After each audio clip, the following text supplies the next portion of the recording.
ഇതാണ് ആർ ശ്രീലേഖ വിവാദം ഉന്നയിച്ചിട്ടുള്ള സൗകര്യമില്ലെന്ന് പറഞ്ഞ കൌൺസിലറുടെ ശാസ്തമംഗലം കൌൺസിലറുടെ ഓഫീസ്. ഇത്തരത്തിൽ നമുക്ക് ദൃശ്യങ്ങളിൽ നിന്ന് കാണാം. ഇതാണ് കയറി ചെല്ലുന്ന ഇടം. ഇവിടെ ആയിരിക്കും കൌൺസിലർ ഇരിക്കുക. അതുപോലെ തന്നെ കൌൺസിലറെ കാണാൻ വരുന്നവർക്ക് ഇരിക്കാനുള്ള കസേരകളും മറ്റ് കൌൺസിലർക്ക് ഉപയോഗിക്കാനുള്ള കമ്പ്യൂട്ടറും മറ്റു കാര്യങ്ങളും ഒക്കെയാണ് ഇവിടെ ഉള്ളത്.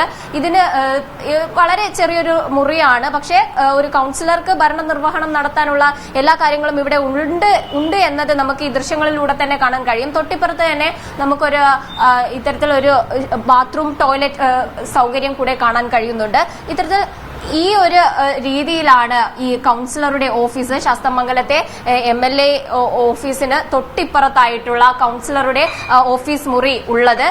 ഇത് കോർപ്പറേഷന്റെ കീഴിലുള്ള ഒരു ഹെൽത്ത് ഇൻസ്പെക്ടറുടെ ഓഫീസാണ് ഇതിന്റെ മുകളിലായിട്ടുള്ളത്. ഇതിന് താഴെയായിട്ടാണ് MLAയുടെ ഓഫീസ് മുറിയും അതിന് തൊട്ടിപ്പുറത്തായിട്ട് കൌൺസിലറുടെ ഓഫീസ് മുറിയും വരുന്നത്.